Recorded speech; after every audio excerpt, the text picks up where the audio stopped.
Hello, my name is Kafui Dey. My guest is Gramps Morgan, Grammy-winning performer, son of reggae royalty, and now a traditional leader in Ghana. But before the chat, here's some great news for you. If you send money back home to Ghana, you need to hear this. Lemfi is the app to use to send money from the UK, Europe, Canada, or the US straight to Ghana with zero transfer fees.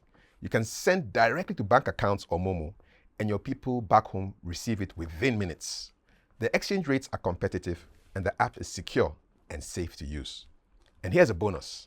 When you sign up and use my referral code Kafui, you get cash back on your first qualifying transfer. Plus, every time you send money, you earn reward points you can use to transact later. Download the Lemfi app now and use my code Kafui when you sign up. Gramps, Hey, how you doing? I'm good. Oh. Good to see you, man. Yes, sir. Yes. Love every time. You've got the snap. Yeah. So you touched down in Ghana not too long ago. Yeah. And then how long between touchdown and you being made Ni Oyeni Mpese the first? Well, the installment was done many years ago, so it's not new. It's just that I haven't seen them in 2 years. So they came to my clan. Yes. Came to see me, the Royal Mpese family, the Ghana Traditional Council. So big up to our chief, the monumental chief, the overlord. Yes. You know. Yes. So I'm grateful. There's still more mansions to see. I want to see the many kingdoms of this great nation that I am a part of. Because like I tell everybody, I've done a DNA test and I am 46% Ghanaian and 42% Nigerian, and the rest is from some other places. It's good Ghana is on top. Yeah. So, I want to go see the Ashanti Kingdom. I want to see the Honorable King up there. It's important because a lot of my people from Jamaica came from, I think it's Elmina Castle, it's called, in Cape Coast. So the Morgan Heritage family have been traveling all over Africa for many years. And we fell in love with Kenya and Ghana, which it goes back to where my father is a Rastafarian always said, one day we will repatriate and go back home to Africa, from whence we came, from whence everyone came. And we want to set up in English-speaking countries. So the Honorable J.J. Rollins, when he came to Jamaica in 1997, and he was in the stadium, and every Jamaican almost came up to see him. Were you there? I was not there. I But couldn't make those it. who told you, what was it like? So many Rastafarians was there because, Rastas are very Afrocentric, and we were some of the people in the Western Hemisphere that was some of the only ones. There was more than us, but that put it on songs and was chanting for the liberation of African black leaders and for the purity of black leaders to do the right thing for the citizens of the country and to free Mandela. Remember those songs? Yes. And so songs like that are not being made anymore, if you notice. Hence you see my latest single, Reparations, which now, almost aligns with the president's message that he did a couple of weeks ago. So the joy and the intent to come back home to Africa, we can always go back and forth because I'm always going to be flying. So I always tell people anywhere I live, I have to live close to the airport because I'm always touring and my family's everywhere. So my father always said we want to set up in Kenya because they speak English, and as well it's close to Zion, which we call Addis Ababa, Ethiopia. So we know that our Christian love for Christ is in Ethiopia. Zion. So we know that, we know our roots, we know that we are the ancient Hebrews, the ancient Israelites, we know that we are the modern day Christian, and we know that we are the new name we call Rasta. Yeah. So we always tell people that Rasta, and what I learn and show them, Rastafarianism it is not a religion. It is a way of life. It is a spiritual, it is a liberation movement with a spiritual nucleus. Does that make sense? It is a liberation movement, like you had the Black Panther and all these different movements that brought about a sense of upliftment and Africanism and Pan-Africanism. But as a faith, you can come from any faith. You can be Islam, you can be Christian, but that spiritual nucleus is what embodies that love and that full 360 degrees of any denomination, whether you're black, white, you can be a Rasta, Chinese Rasta. So the fullness, I am a Christian because of the way of Ethiopia, the oldest Christian, the first nation to accept Christianity. So I see Christ through that divine order based on Emperor Haile Selassie I, that was crowned King of Kings, Lord of Lords, the conquering line of the tribe of Judah, and was given the baptismal name of Haile Selassie. Before he got baptized in the Ethiopian Orthodox Church, in the name of Christ, his name was Rastafari Makonnen. So these teachings are very, very important. Excuse the long answer, but No, it's not a long I'm answer just at all. taking this opportunity Yes. because it's very important that the young TikTokers know because 40 years ago, there was no TikTok. No. So we have to use this opportunity to educate our children to make sure that they don't go astray. So they can still have fun on TikTok, still wear Louis Vuitton and Balenciaga and all of these things, but know your roots. So, Yes, sir. if you so. Yeah. What does Ghana and Africa mean to folks in Jamaica and the Caribbean? Now, in Yes, these days, Now. I would say it's 50-50. A lot of them have lost their way, and have forgotten that we are supposed to reconnect. I'm not telling you to move, get to pack up your things and move to Africa, because Africa is not easy to live in, right? Because there's people that have moved from America, let's be frank and clear here, Yes. that people have moved from America and had bad experience in different parts of Africa, right? So we want to, and this is why the African mentality in the Western Hemisphere is like they feel rejected, or some feel like they're afraid to come. And this is the movement and the purpose of the diaspora connection between me and my brother Fatou Cash, the mayor of Nima, and my brother Ishmael, to bring about the awareness that to come to Africa is not like going to the moon on a spaceship, If you can go to London, you can come to Africa. One time.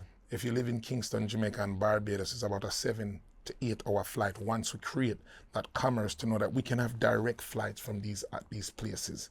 So the Ghana-Jamaica Homecoming Music Festival is going to embody that. We're not just putting on a festival, come up on stage and dance and shut that movement and Stone Boy. No, it's about commerce. That's why we're bringing people like the Ghana-Jamaica Chamber of Commerce and the Ghana Chamber of Commerce, and we want to get the Jamaican government involved to let people know that Ghana and Jamaica is open for business, to do business in a constructive way, and give entrepreneurs in Jamaica to do business in Ghana, and Ghana likewise. If we need bananas and we're running out of bananas, and watermelon, I know Ghana have watermelon. Juicy ones. Juicy ones. Yes, man. It's too good, oh. It's very good. Yeah, so this is what the purpose of this festival is. And even the artists that are coming that I'm inviting, I want them to have that mentality, not just to come and sit in a hotel and just wait to go on stage and get paid, but go see Elmina Castle and understand the story and listen to the curator speak a little bit of the history of what we remember, because some of it was beaten out of us and lost. So the Ghana-Jamaica Homecoming Music Festival is more than a festival. So that old reggae song from slavery days, and all that is making sense, and it's man. it's Because I'm not the first one that said that. Remember, I grew up as a little young Rasta youth, when I was eating all kind of things that didn't align with the purity of a Rasta man. And I grew up knowing that one day we will come to Africa, because that message was being sang by people like Bob Marley, Burning Spear, Culture. Do you remember the days of slavery? Yeah. Oh, do you remember? You understand? Weeping and wailing, yeah. Weeping and wailing of our ancestors who have gone through the pain. So we want even the message that the Honorable John MAHAMA has said, it's a message that's necessary again. And I say this clear to the world, that we are not looking for a handout. We're not looking for charity, but acknowledgement. If I step on your nice, pretty shoes, I'm going to say, hey, Sorry. hey. Sorry. Oh. So you're trying to tell me, Mr. British, Mr. Portuguese that had a hand in the transatlantic slave trade. Let's not talk about the sub-Saharan slave trade. Big hand. We're not going to go there yet. No. Portugal, Spain, the Dutch, everyone that had a hand, come and say, we're sorry. That's all. That's it. I'm not asking, and let's do business. Because we got great businessmen here. We have some good businessmen in Ghana. So let us be able to say, I'm sorry, and make a clean slate. That's all. We're not looking for charity because we've done good over the past 400 years. Truly. But we want to reconnect our brothers and sisters, not in the sense of a way of, a black movement or anything, or try to make it blacker than black, because we've done black already. But we just want to have the conversation to say, let's heal together, because they should also be in pain too. And what is their pain? Guilt. For all the terrible things that were done. Right. So they're in pain too. So let's come to the table. And Mr. Dutchman, Netherlands, I know, because if I come to you and say, hey, your great-grandfather had a hand in the transatlantic slave trade, that's going to hurt them too. True. So they're also in pain. So let's heal. And that's why I'm excited about this festival. It took 11 years, brother, 11 years. And I always tell my friends that anytime, my mother was born on July 11th, and anytime I see the number 11, I know she's with me. And Peter, my brother, is born on July 11th. So I know this festival is blessed, and I know that the mission that it will, that it's set out to accomplish, it's going to be something else, an empowerment more than a festival. The Ghana-Jamaica Homecoming Festival. Man. And we're looking to have it every year by God's grace, or every 2 years. So this year, 2026, is happening in December, correct? Yes, sir. Okay. December 4th and 5th. And we look to set off the energy and the season of our young kids. Because right after that, I think in the same month, Bib Nation concert is kept, Shatterfest is kept. There's so many concerts, festivities going on. So we would love to set the tone for the month, that when we are having rum and having a good time and making love to the woman, that we have already passed December 4th and 5th and know that we have prayed, we have exchanged, we have traded. So the energy is set. So now we can have fun. So I'll go to Bim Nation and go, so Bim! And I'll go to Shatterfest and go, shatter movement for life, shatter wale. But I know my soul is free and I'm happy. Because you set the foundation. Yeah, man. What a joy. A big joy. Yeah. And from Jamaica and the Caribbean, who has expressed interest on the music side? All of them. My phone is on fire. Yes. And we have not even done press release. I told my partner, Mayor of Nima, that we have to go. I said to, I'm cracking the whip on my team. I'm like, I'm starting, but this is what brings success. You know, sometimes people want success, but the work to put in, they don't want that part. They just want to get to the success and see the money in the bank. It doesn't happen like that. And, you know, I was talking to my team, Cash and Ishmael, and saying, yo, we need this, we got to do this. And we're having meetings. And that's why, you know, it's a full day from 8 o'clock in the morning. Cash was at my apartment here in Ghana, and we've been moving. And so when we get to December, there's no breathing for me. I have another tour coming up in the US with 2 amazing artists.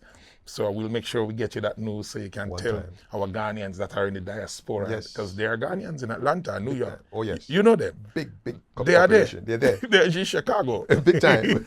So they can come to some of these shows. And that's what's going to bring the joy, that all Africans can be aware. Because one of the things, my brother, is that if you go to a Latin concert, it is always packed because they support their own. You find that the message of righteousness is not being bought anymore. You remember one time when Bob Marley played stadiums in Africa? Yes, Zimbabwe or everywhere. Lucky Dube was playing stadiums in every country. So we as black people, and you see that now so many African artists have had the success, but what is the message in their songs? That you know more than me. Me and you is cousins. Yeah, man. So why should the man in Trinidad and Tobago and Jamaica have a stronger message of our root, and knowing our traditions and knowing these things. Why should it be louder in the West and it's not loud in Africa? Now that we have good business, now that major record companies are interested in Black Sheriff and interested in Stonebwoy and Shatta Wally has a song with Beyonce. King already. King Dada, King Dada, King Dada, King Dada, King Dada. And it's a great message. It's a big song. But yes. Shatta, continue the message, now, man. And he's a great entrepreneur. I think he's incredible as an entrepreneur, and he's an example. I hope that one day me and Shatta need to go golfing and raise our grandchildren. Why not? And have some fun. Yes. So I don't want to be number one and number two forever. There's a time when you have to enjoy life, man, and kick back, man, and say, come, Charlie, we could go down and Kumasi. Yes. And relax. Just chill. Yeah, eat some kelewele. Be so. Yeah. So it's a time when you have to know when is your time, but we have to pass it on. It's very important. But that message of remembering our ancestors. So more consciousness needed in the message. Yeah. More history. Yes, the history. And like Morgan Heritage always say, it's cool to be conscious. So we want to make being conscious cool again. Yes, indeed. Not the class clown that's trying to make everybody laugh. And I talk about what kind of car you drive and what kind of girl. You don't have to teach me how to have sex. From I'm a little boy, I wake up and know something is down there. And say, what is this for? Action. This action. You dig what I'm saying? So we don't need to talk about these things and something that we're supposed to be entertained with. Because you have a thing named the Tell Lie Vision. Tell lie. You get it? Tell Lie. Yeah. So we have to be careful of these devices. So I like this whole TikTok thing and social media that we can use this platform. Spread the message. And spread the message. Because we're on YouTube now. That's it. And by being on this platform, it can go anywhere. To the world. We control the narrative now. That's it. How proud were you when His Excellency the President, MAHAMA, pushed this agenda to make the transatlantic slave trade the gravest crime ever? He made me feel like I wasn't crazy, right? Because my last album was about rum and having fun and telling people just have a good time and come to Jamaica and enjoy our pretty blue water and the white sand beaches and just keep it positive and have fun in life, because that's where I am in life, you know? And I was sharing that message when I did that album in the pandemic with a friend of mine named Johnny Reed, an incredible songwriter and producer. He produced the album with me in Nashville, Tennessee. But when I heard the message, I was on tour. I did my first headline solo tour in America. Congrats, man. Thank you. Called the No Water in My Whiskey. Don't put no water in my whiskey, man. So it's a mix of reggae and country music. Okay. Which, you know, people in Ghana love country music. They people do. in Kenya, I've seen it. So when I'm telling my friends in Nashville that country music is big outside of America, they don't know. They should know. Because all they do is tour America and they're happy. Good, we're good. Come on tour and see you in Nebraska. And we thank you all. The great Vince Gill, George Strait, all these, you know, Country people. And the thing is, when I was doing that tour, my brother, the message came to me again. Like when I was in tour in America with my brothers and my sister, and I said, I'm coming to Ghana out of the blue for no apparent reason. I didn't know anybody. Well, I didn't think I knew anybody, but God bless my brother Buju Banton. And then it went from one thing to there, and that was the first homecoming. When was that? That was in 2015. That was your first time? That was the first time in Ghana. We've been to many different places in Africa, especially Kenya, because we love Kenya, and Senegal. But when that happened, it's like, okay, this energy to come to Ghana, it's like, where is this coming from? And I just followed my energy and listened to my spirit. It's like this morning I saw my passport laying on the table, and I needed it today because I have to register and do my things with the government here in Ghana, because this is eventually going to be home. True. And I said, what am I going to do And I looked and I said, there's work to be done. So when it comes to, I went a little off track, but the reason of, what was the question you had said before? The pride, your feeling when the feeling when I heard the message, right? Champion that message. That message when I was on tour on the No Water and My Whiskey tour in America. Yes. It was the same thing that kind of happened. The president of Antigua and Barbuda, which is another island in the Caribbean, where a lot of slaves were traded and was basically manufactured, so to say. And he said, I have a song I want to do with you, because he started using AI to articulate his lyrics and his words that he's got. You know, most leaders of country are very educated and come from strong families. That's just how it is, right? And I got the song, my brethren Roach said, Gramps, you need to hear the song. When I heard the song, I said, that's my song, man. He said, huh? I said, yeah, man, it's time to sing that message again. Jump on it. And I said, let me just change up a few things. And what's funny about it, you know what's funny about that project, Reparations, is the producer of the song is a white man that was raised in America. No, he was born in America and raised in Antigua. So he speaks like an Antiguan, he has an accent. Okay. His name is Just Bus, big up Just Bus. And a politician, I remember them say Rasta no work for the CIA, Bob Marley did say that. You know? So there's a certain thing where Rastafarians are expected not to dibble into politics. Yeah. It's a new day, a new time, a new sign. Because remember, say Emperor Haile Selassie was a politician. Yeah, so what are we really saying? It's a bunch of fake business and fictitious and ism schism. So when I get a chance, I had a day off, I recorded the song came out like I thought it would. My son, who went to university to be an engineer, he recorded it. So it was a very strong energy recording the song. And that was in November. So November, December, January, February. I think when he made that speech, was in February, end of February. March. Or top of March. Yes. So you're talking about 4 months. End of March. That here comes the Honorable coming to sing this, to tell this message, to say, hey, we should recognize it. Nothing has been done yet, you know. We just recognize it and people showing them real colors, right? From the vote, huh? Yeah. Yeah, you see the colors. I see you. Charlie, I see you. 100%. Okay, so when that come out now, the alignment of what the president said and the song I released 4 months ago is like Cosmic. mystical. Yeah. So I was happy last night I got a chance to sing for the president of Ghana and Zimbabwe. At the same time, we had dinner last night. And that's really significant, you know, Zimbabwe and Ghana. Ayanaya liberate. Zimbabwe. Rastamana liberate. Zimbabwe. Awo.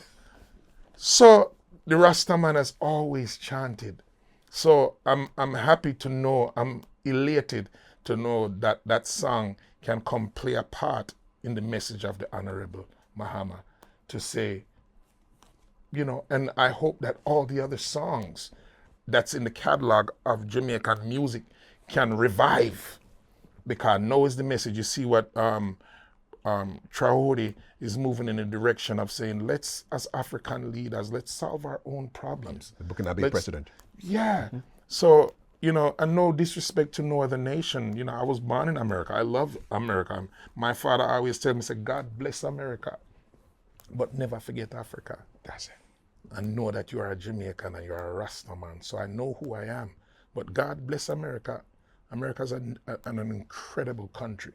Some of the politicians need to be fixed and need to check themselves, as most politicians do, because all of them full of corruption, right? And most mankind. So I don't want to pick on the politician for this. We look to them and they are found short of the glory of God. But we are all guilty of sin. So we all need to check ourselves. I just ask the politicians around the world that think of the people first, and we'll be all right. What was the reaction when you dropped your song at the dinner yesterday? You know what? It's the first time I performed the song in Africa. Reparations. And I told the band, they didn't know the song. And so I was like, you know, and because it's not a popular song, it's not a popular topic, because I didn't tell the girl to take off her panty. No. Right, so they're not interested. So I hope that the song will be a song that can be as popular as those songs that can invoke something inside. So I told the band, because I love high life music. I love, because it reminds me of Caribbean music. Yes. But it is known that they correlate. We have so much in common. Too much. Yeah. So, Lord Kitchener and all those guys. Yeah. Links with E.T. Mensah. Amachi Dede. Yes. You know, serious. Serious. So when I heard him, the band was playing, I was like, King, and I heard it, and I was like, and I told them on the break, we didn't rehearse or nothing. Big up to the band, where the bass player, and I spoke to the keyboard player, and I said, can you play this? I knew they were talented because it takes me 3 seconds. Yeah. And I said, let's play it Ghanaian style. Yeah. So I sang it on a high life way of, yes. Okay, nice. So it was special, so it felt at home. It wasn't reggae style. Like a little remix for the occasion. On the spot. Yes, man. And I was like, that was cool. That was nice. Yeah, man. It was a good history made to sing for the president and the vice president, because and the minister of tourism was there, and so the vice president was a woman, so that energy there, and then the president of Zimbabwe and the president of MAHAMA, his smile is so infectious, man. When he smiles, he lights up a room. That's it. Yeah, so my first time meeting him last night, and I'm like, this is a good man. Big up to him. Yeah, man. Yeah. Give us a lick of the hook of the song, man. Reparations, justice must come. Africa and the Caribbean as one. That's it. Not charity, but exposing them all. Restitution for the labor and the gold. Listen to the verse. Across the ocean, torn from the land, there was chains on my feet, whip in the hand. But Jah light carried us through the storms. Now a new day of justice is born. Amen. So we say, reparations, justice must come, yeah. Yeah, man. Beautiful song. We say, MAHAMA. Boom, boom, boom. Good song. Yeah, man. Great message. Yes. Timely message. Yes, for man. times like this. Yeah, man. Talking about time. Yes, man. Let's rewind all the way back to the beginning. Man. What is the earliest memory you have growing up as a little kid back in the States? Because you were born in the States. Yeah, born in the States. I remember playing at the library with my family band, Morgan Heritage, when there were 8 members. Okay. Big up to Junior, Jeffrey, and Dave. And there was a time when my sister, there was another female in the band named Takilat. She was a background singer at the time. Yuna and her were the background singers. But Takilat used to sing off key more time. Takilat, me love you. But she used to sing out of key and we would say, hey, Takilat. And so she went on to do good things. She works for and saves a lot of children in the United States that come from broken families. So she's amazing. And how old were you remembering all of this? Maybe 10. Okay. 10 years old. Originally, I was the lead singer of Morgan Heritage, Okay. and keyboard player. And then Peter was the guitar. My beloved Peter. Yes. My brother Peter, may he rest in peace. Amen. Amen. And one day, Peter just opened his voice because we were just singing background. Me, Yuna, Takilat, and Peter. So Peter was known more as the guitar player. At that time, Luke's Morgan wasn't even playing guitar yet. Luke's wasn't in the band because you kind of had to audition to get in the family band. Audition, huh? Let me tell you, when this movie is made, it's going to be something inspiring for families. Who were the judges in the audition? My father. My father, and sometimes he would bring in the mothers and say, oh, him sound, what you think, him can't play? And I remember when Luke's did his audition, and he, till this day, when Luke's play the guitar, you can see this man is fully engulfed. His spirit, he plays the guitar. He doesn't do a lot of like Van Halen, but when he plays, this man plays the checker. This is that sound you hear Yes. in reggae music. Yes, the chop, yeah. With a Guitar. with a soul, with a spirit in play it with. And he had to audition at the time. He wasn't in the band. It was just myself, Gramps, Una, Junior, and Dave. And you're all brothers and sisters? All brothers and sisters. How many brothers and sisters? In the family or in Yes, the band? in the family first. 30. My father had 30 children. 3 and 0. Yes. What was it like living in a family of 30 brothers and sisters, man? Oh, that's a whole nother story. Do we have time? We have time. But, I was telling you about being the lead singer of Yes, the the band. band, And yeah. we were doing a lot of covers, and I remember doing a cover of Stuck on You and Sam Cooke songs, and and it was those time Peter had taken over as the lead singer. Okay. Because when he opened his mouth, when Peter started to sing, it was back at my mistake. It was in one of the rehearsals. It was like, Gramps, come. You guys didn't know you could sing? He was like just background. You're playing his- But we were just singing. There was no songs. I remember a song named Te Amore that my father had got from a producer named Rick Antasca. I'm happy I'm able to. Some of these stories you're getting exclusive, Thank you, man. Yeah, man. So this is, I'm happy I'm putting it down on record. That's it.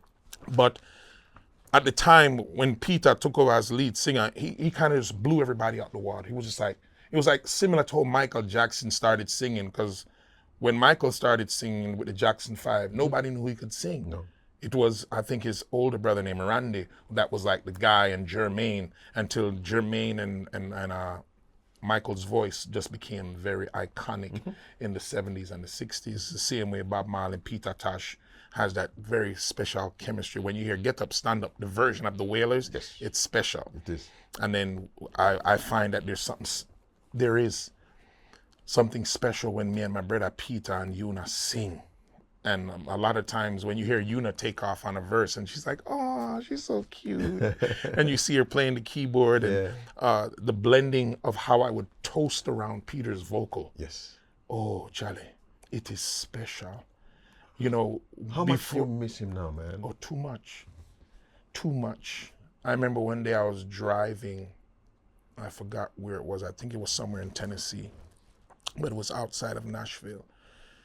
And I sometimes I don't like to listen to his voice, Yeah. There's a time when, like, if I'm not in a good mood or going through a little bit of stress, we all go through it in life, I can't take him voice because it's just an energy where I think of what we stand for and want to see the liberation of all people, and want people to take care of each other, knowing that he's gone and that we can't sing that message anymore live on stage together. Yeah. The music will live forever. Yes. But the joy of singing on stage with him and then hanging out in the dressing room and stopping at the gas station and getting some snacks and water and go back in our tour bus, those are the memories that break my heart when I hear his voice. Because out of 30 brothers and sisters, he was all of our brother. We know that. He was the brother of 29 other siblings. So he wasn't just special to Morgan Heritage, he was special to the entire Morgan family. But the Morgan Heritage family, which was the band, that was our business partner, that was our band member, that was our brother, and my best friend. It's a lot. So it's a little bit different from just any other person around the world. Even if you have met him before, Cash met him before, but Cash couldn't say he's more special than the members of Morgan Heritage. And that's because we shared special moments in life together. So to lose him, it bothers me every day, but it also reminds me to carry on the work and to know that health is wealth. And I'm doing my best. I love to cook, so I'm trying to eat properly as best as I can. But I love to cook and see people smile when I cook.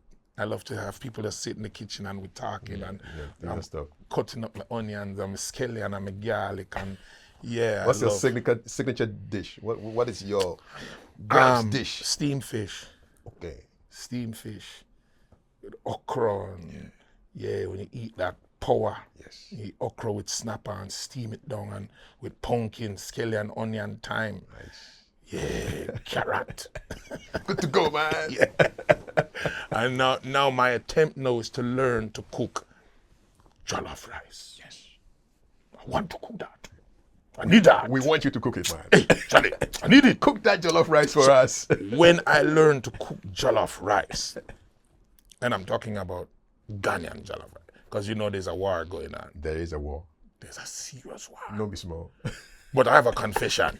Confess. I tried Nigerian jollof rice. I'm sorry, yo. At least you survived it and you're here. I tried it. My first experience was a friend of mine in Nigeria. He has a Nigerian restaurant in New York, and he said, "Oh, jollof, our jollof is the best." And then there's also a truth that they say jollof was started in Senegal. So that's a whole nother conversation. Correct. And now we are at a war. There's another war coming between Jamaican rice and peas and wache. Yes. That's a war I see coming. I'm trying to negotiate and bring peace. Let it come on, man. I think I like that. I'm trying to bring peace. Yes. But the Nigerian and Ghanaian jollof war is serious. So my confession is I gave the Nigerian jollof rice another chance. I was on tour on the No Water and My Whiskey tour, and we had a show in Dallas, Texas. Yes. And I tried it too. I tried the Nigerian jollof, and it was good, oh! It was good, and I said, I can see why there's a war. Because they are like this. But for some reason, I give Ghana the edge. Because of the 46% now. Yes, it must be that. And then as well, when you mix it with the kelewele, Jollof and kelewele. the Nigerian jollof, Okay. Ghanaian jollof, Okay. with the kelewele, which is, for people that don't know, kelewele is plantain mixed with ginger. Yes, And yes, you see, I know spicy. the ingredients. You know it. Yeah, with pepper. Yeah. And I'm like, this is different. Yes. But the Nigerian jollof has something to say. Okay. So big up to the Nigerians. Big up to them. Yes, You are the most balanced person in this war that I've ever met, you know, which is good. Let's Yes, keep everybody happy, you know. Yeah, man. Yes. Yeah, man. So, living in the band, living in a big family, Yeah. playing in the band. Yeah. In terms of the 30 kids, you are number what? I think I'm number 11. And Peter was? Peter, I think, is 13. Okay. Yeah. Oh, Peter was younger than you. Yeah, Peter's younger than me. Okay. Peter was younger than me. Yeah. Yeah.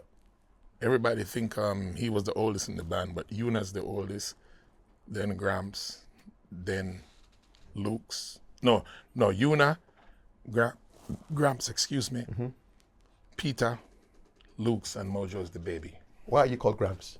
Because when I was born, my Auntie Gracie, big up to Auntie Gracie, which is my father's sister. She came into the hospital and said, "Lord God, him look like Grandpa, eh?" Let me translate that. It means, oh my God, he looks like Grandpa. And from that day, they kept on calling me Grandpa, Grandpa, Grandpa. So even on some of the Morgan Heritage songs, you'll hear Peter say, "Grandpa, sing." And that's you. Because it's Grandpa. Yes. Until Gramps became a brand. Yeah. And I was playing basketball one day with one of my childhood friends, and he said, "Give me the ball, Gramps." And then from that, everybody started calling me Gramps. But in my family, them are Grandpa. They still call you Grandpa? Yeah. Okay. But your given name is Roy? My given name is Roy. It's Roy. Yeah, yeah. Okay. But Right. they only say that to me in the passport office. What was growing up in America like? Growing up in America, it was incredible, man. Incredible. God bless America. A great country. But it's changed now. You know, there's a lot of uneasiness, especially if you're a black man. And I think we're finding our way again, especially because, you know, the imbalance. When you see Donald Trump become president, you got to understand that half of the country found him suitable and voted for him. And then there was another half that said, no. True. So it's equally divided. It is a very seriously divided Down the country. I would say 50-50.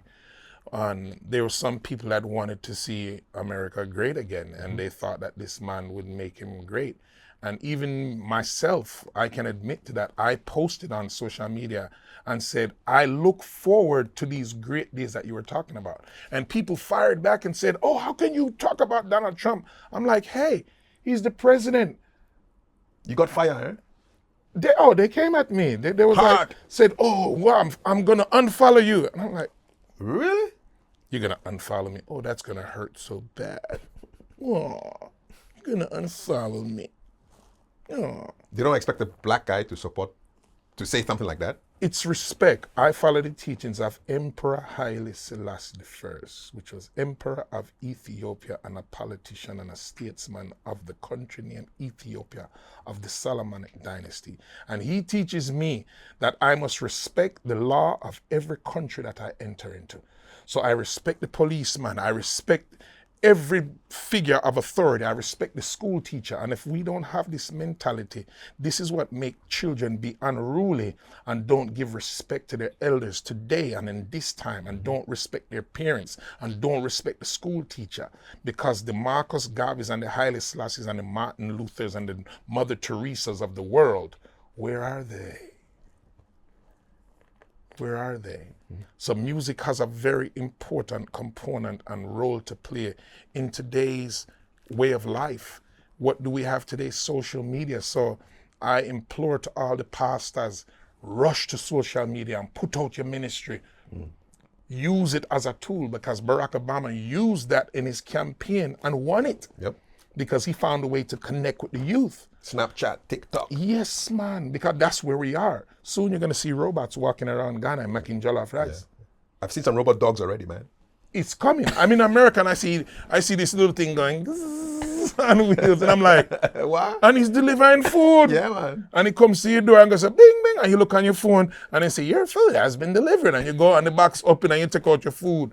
Then he's gone back. People that are going, I would implore, especially to my Ghanaians and people all over the world and the Africans, to make sure that you start to study AI, start to study robotics, start to study programming, because the world is going to change. Remember, there was one time that they said man had the ambition to fly in the sky and fly from Jamaica to Ghana.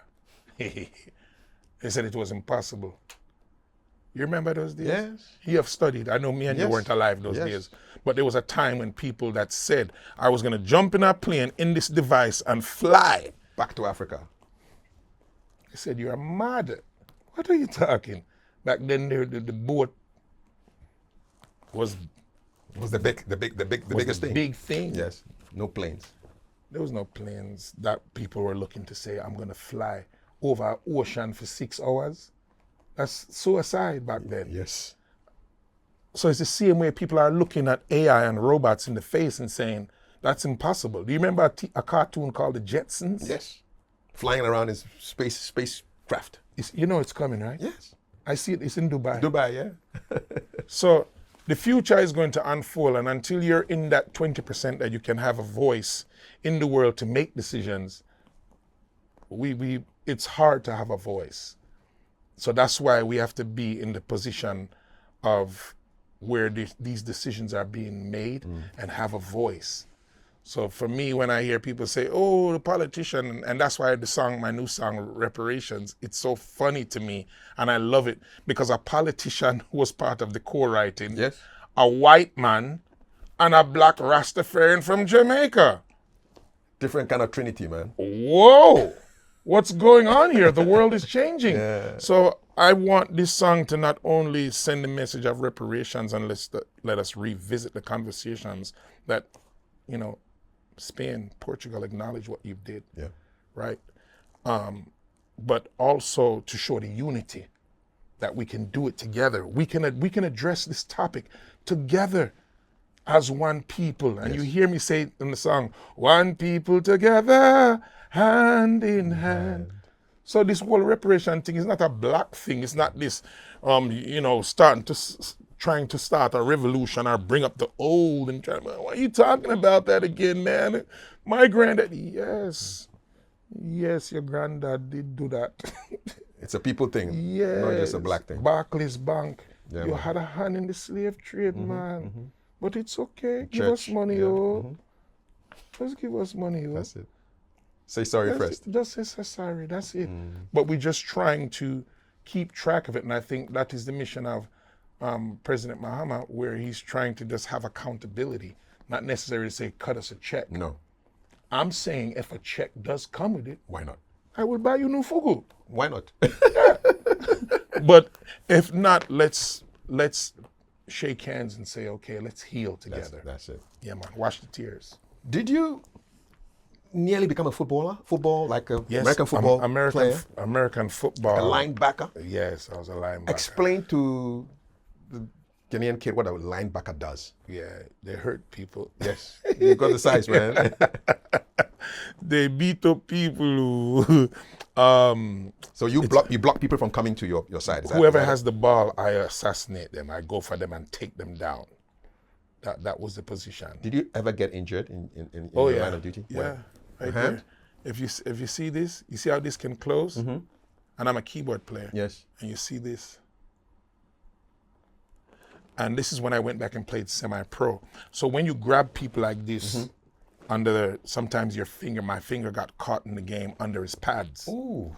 So it kind of, and we were scuffling. Yeah. And if you know the human anatomy, Yes. on the hands, there's bands. It's like a rubber bands where you can't see it, but there's rubber bands inside your hands that make you can do this. Yeah. For the flexibility. Without that, that tendon that's in there, it would be stiff like Stiff, this. yeah. And I hurt mine. You can still kind of see it. It's kind of a little fatter. Yeah. And I would play keyboard. Yes. And my father said, "What you doing?" I went back and played semi-pro because I didn't get a chance to play in university. I had so many scholarships. I almost was supposed to play with Rowan Marley in 1992. Really? Yeah, because Rowan Marley was an incredible football player. He played for Miami, University of Miami. And it was my joy because when I heard they were doing the recruiting and they said, Bob Marley's son plays for the University of Miami. I said, what? And I had offers from other universities to play, but I said, I want to go there. At the time, The Rock, the actor, Yes, he was playing for that team. Okay. Warren Sapp, these were some of the greatest players, some of the best players in that time, which most of them, 90% of them went to the NFL. And I went to Jamaica and got a record deal with my family as Morgan Heritage. And I never looked back. But there, I started hanging out with a lot of NFL players. Ray Mahagalua, which is a Polynesian, he's Samoan Polynesian football. If you know Polynesian people, Yes, they're stocky big. They're like built wrestlers. They are built for football. And Sione Puha.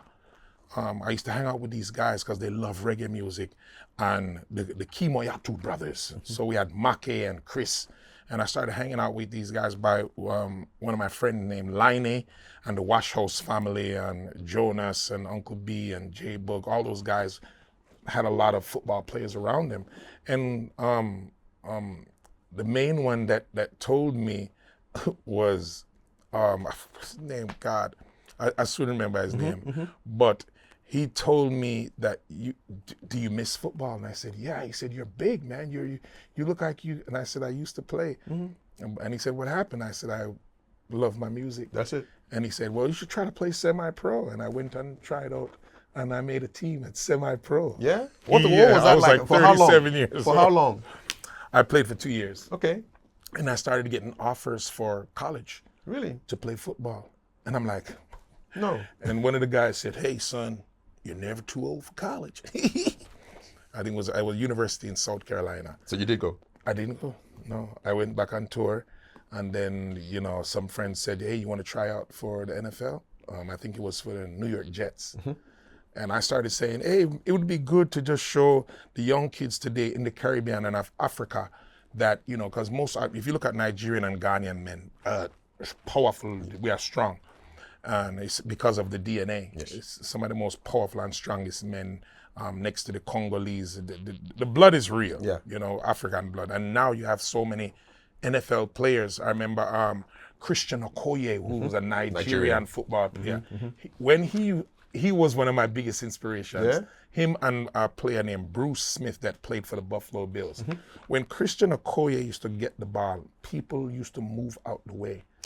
because he would run you over. I'm talking raw power. Like a tank Yeah. or a Humvee. Yes. So I loved that, and I used to love to see this black man run over people, you know. So I fell in love with that, and I'm glad I did, because it took me away from violence. Yes. Because that was growing up in most inner cities, you know, whether you grew up in a place like Nima or Shyman, you're exposed to that. How real was that? Like the violence growing up? Violence for me, my father and our mothers did an incredible job, by the way, of surrounding us with the Bible, you know. Later on, I discovered the Quran and believe, because I don't believe in religion, I believe in spirituality. So my Muslim brother, my Buddhist brother, we can all pray together. So it was a big protection. My grandmother was a Seventh-day Adventist, came from the Seventh-day Adventist church. So there was solid bones in our home and in our family, you know. And then my father found Rastafari and found the teachings of His Imperial Majesty, and then took it a step further. And then we started studying, because we became of age now, and said, Daddy, okay, Rasta, what does it mean to be a Rasta? Because we wanted answers. Of course. Other than just follow. Put on a khaki Rasta suit and a red, gold, and green hat and said, yeah, Rust. What are we doing here? Where are the facts? Where is the data? So when we started to research, we realized that it's rooted in Christianity by the way of Ethiopia, the Ethiopian Orthodox Church. That's why in the last days of Bob Marley, may his soul rest in peace, he said, Zion train is coming our way. Get on board now. What he was talking about was the Ethiopian Orthodox Church. He was talking about the church. And before Bob Marley passed away, he got baptized in the church. So we give thanks to Haile Selassie, because he guided us. He liberated us, and to make us remember to say, hey, you are not just a slave. You are from the lineage of kings and great ancestors. So that is what His Majesty came and did, and we wake that up. That Marcus Garvey, that moved, that there was that time when black Africans were in the UK and have lost their way. But when you heard of Marcus Garvey, people in New York and wanted to unite with black people in Germany and in Liberia and Sierra Leone and Nigeria. There was a unity, there was a blackness.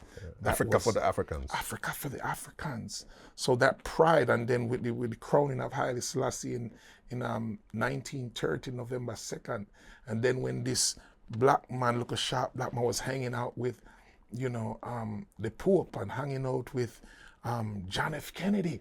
So he was a man that was seeking, and also he made some mistakes for his nations. Because people, we have that history too, because people's gonna say, oh, Haile Selassie starved his people. And wait. Did you pay your child support? Are all your kids in bed? So he without sin cast the first stone. So, but we know the works that he has done and left in the earth. So by the way of Emperor Haile Selassie, we find the true church that we believe, the Ethiopian Orthodox Coptic Church of North and South America, where we found in Harlem, New York, where me and my family, most of the family, especially Morgan heritage, were baptized. Indeed. I'm just wondering, do you still have the athlete's mindset? Oh, absolutely. Oh, everything for me is football. Go Bills. Buffalo Bills, that's my team for life. I wanted to play for the Buffalo Bills, and now everything and all of my kids that live with me currently, they have to cheer for the Buffalo Bills. No other team. Buffalo Bills, go Bills all day, every day. That's it. And that mentality of team, I believe, and I share it with my team here in Ghana that I'm here building, and we're still growing by uniting. Me and Cash Fatou, the mayor of Nima, has had a dream since my first coming, when I went to Reggie Rockstone and did that was technically the first homecoming, but it was of Gramps Morgan. Now it's bigger than me. Now I'm calling all of my brothers and sisters for the four corners of the world. Do you know there are Ghanaians in Australia? Oh, yes. So I'm telling them, come to homecoming. So, and then for the month of December, remember you have Shatterfest going on, you have Bim Nation going on, and all the other artists, many. You have Sakardi doing, right? So we're saying, Ghana-Jamaica Homecoming, right? Where we want to talk, and it's more than a festival. We want to talk commerce. How do we build? We have lots of mangoes here being wasted. Let's dry them and put them in a package. Because Philippines is killing the market. We drive mango. Yes, and we have a lot here. And we have a lot here. So are we taking advantage of that? Did you hear about the cannabis news in Ghana? So Ghana now has passed legislation to grow cannabis for medicinal use. Congratulations. What do you think about that? I think it's incredible. Cannabis saved my son's life. How? My wife is a scientist from Vanderbilt University. She's a cell and developmental biologist. And she created a formula that saved my son that was having over 200 seizures a day. And eventually, long story short, I'm going to have her on your podcast one day. And she made a formula and saved our son. After a surgery that took about 8 hours, I believe, right before Morgan Heritage won their first Grammy, that I wasn't going to go to the Grammy, and she said, go. I said, we are talk about. For day for his son, this was our firstborn together. And after watching him not develop, it was like, something's wrong. This is after they had removed 38% of his brain. So some people see you and don't know what you're going through, and they see artists get quiet, and we're tending to other things because we are human too. And we are fathers, and we are sons, and we are daughters and mothers. And she went into the laboratory and created a formula made of cannabis. And then I realized I don't smoke marijuana. Just a disclaimer, I don't smoke marijuana. I don't drink alcohol, maybe once every 3 years. I may be like, hey, let's have a glass. Come on, Gramps, have a glass of wine here. No water in whiskey. So, and this is after I got older, but before I wasn't into drinking, never was into drinking alcohol or smoking marijuana or cigarettes, cocaine, none of those things, crack, none of those things, because I just felt that the body should be at its purest form. And I wanted my body to function at the highest level, also because I was an athlete. So, seeing my son go through that, it was like, how much can the human body take? And then I learned that a baby can tolerate more pain than a grown man. Did you know that? No. Yes. This is real science. And even my wife, Dr. Annabelle, she changed my life so much, because I started, if somebody said something to me, I wanted the data. Give me the data. Don't tell me, say, oh, these blue jeans is the best. Who said they were the best? Just like you asked your father about the data on Rasta. You want the data. Give me the facts. So she changed my life, and I started, like, I would be like, hey, Bibbs, did you see that cornflakes raise your blood sugar? And she says, where did you see that? I said, it's on Instagram. So people are starting to rely on Instagram as a source of information. People, these things have to change. We have to base it on science, faith, and wisdom, and data. It can't just be something that you thought of. Do you realize how many people, you post something on your page and everybody has an opinion about it? That's 100%. And that's what the bad thing about social media is that it has given a lot of people that does not qualify to give information. You do not qualify. Shut your mouth and sit back. So don't speak about something that you don't. You understand? And I think that's one of the things that a lot of people love about Donald Trump, where he has this mean thing and he says what he says, it's that thing where the African man has it every day. We call it the 7 seals. It's part of the 7 seals that His Majesty loosed in the earth. And one of them is authority and judgment. And we know that a man cannot make mistakes often. Because when a man make mistake, woman and children suffer. So the importance of the man in the home is so powerful. Because we say, such as Christ is the head of the church, such is the man the head of the household. So we need strong men. We need men that can make the decisions when they can say no, or do that, or baby, come. We go make love day. Baby, I'm ready for you. Baby, I love you. and say that with conviction and make her feel protected and safe. This is the power of man that we need today. We cannot be weak in these times. And the kings of days, there was many kings. They weren't weak, they weren't soft. Do you think they were soft? No. They were strong, and they were very decisive and knew what they wanted to happen and what we should do, when we should make peace. When I had to marry this woman, people hear about the story of Solomon. He didn't marry all those 700 wives to have sex with all of them. A lot of those women was peace treaties. Did you know that? If you've studied the Bible, he went and said, this nation, let's say, all right, from Amaga, right? And this woman over there, she's Ashanti. And I see her. And me and the Ashanti kingdom is going to war with the Ga. What's the easiest thing to do? Bring the woman. Bring the woman. I will marry your daughter, and we will have a big feast. We finish. We finish. Peace treaty. What? Peace treaty. It sounds like the title of a new song, man. You dig? So, this is what I'm saying to people, that once we know this history and we study, it will empower us again.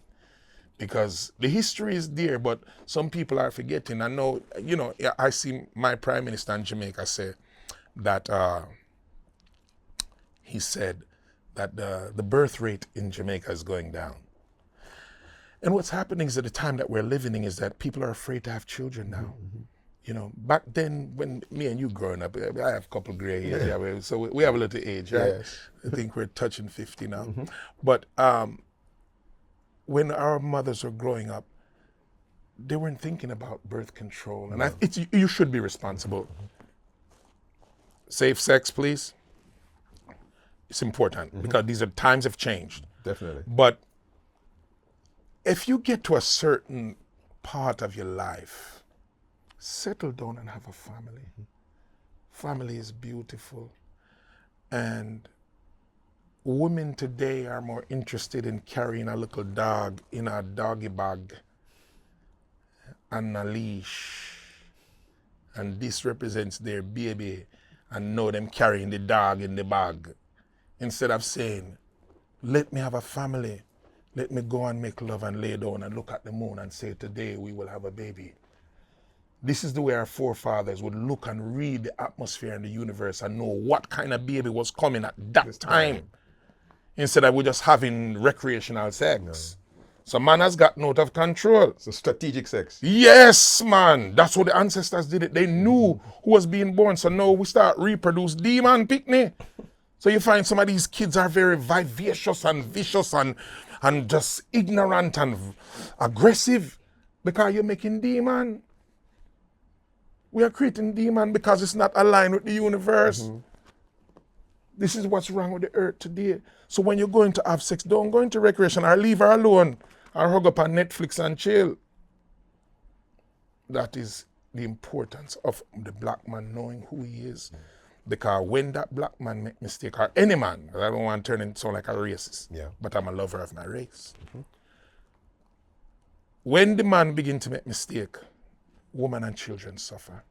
Because the woman, and now they have it in the world that women can do are equal. Go change the car tire. You see the equality there, right? She gotta say. We need some muscle. Oh. Don't recognize the power of the man only when you are in trouble. Respect him. And this was the joy of my grandmother, that she honored her king. Mm-hmm. She honored the man. Now, in this time, if we bring that balance and know that it's okay, that yes, you can be just as powerful as the man, because I like that it's not as heavy on me. Less pressure. Less pressure, so we can win together. But women have to know to honor our king, such as Christ is the head of the church, the man must be the head of the household. And if the woman see herself as the moon that reflects in the sky, remember the moon only shines because of what? The sun. Amen. So she understands that it's not about her light. It's about the light of our man and our God, which is the Almighty God. Amen. So she found that formula. Yes. And it saved your son. Yes, man. So me give thanks for her, because without her, I would be fretting and praying and saying, oh, Jah, help I. and she jump into action when a mother scared and you see that umbilical cord, that power. That's why you see young boys love their mother so much. It's something special that when that woman carried that child for 9 months, there's daddy. At some times you can, if you get her mad, she will refer to you as a sperm donor because she and that child is connected for 9 months. We gonna work about bills, but she's there with this baby every day. So a man must understand how he comforts a woman in those times, because you have to build a connection as a father too before the child come to this planet. These things are important. What's Gramps like as a family man, as a father? Fun. I love to be in the kitchen and cooking and make sure the food tastes good because I love food. I believe in, sometimes me and my family will just go to eat and just say, because I don't go to the strip club and I don't party. So my family is my fun, and I have very few friends that, that I talk to, or I look up to. The Marley family is very close to us and revered because of what they've done with their legacy as a family and how they carry on. That's special and to be commended and followed, because that is good example. Exactly. So don't look at it and be like, they have, imagine losing your father and having to carry on. Yeah. Such a legacy and a weight like that to carry. So they are an example and they are a light to this world. And Buju Banton, because we don't really have a lot of friends. India Ari, a lot of my friends are musicians. Shannon Sanders from Nashville, Tennessee. Lewis Hopkins from Nashville, Tennessee, and a couple other good people.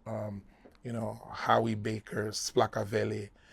Some of my siblings, we talk, even though we don't talk, but every time we talk, we get out and every time we do talk, and it hasn't been for a while, we talk for hours, so love my siblings as well, but we don't, because of life, everybody's talked up but I think within the musician community, we all face the same problem, so we have much more in common. Indeed.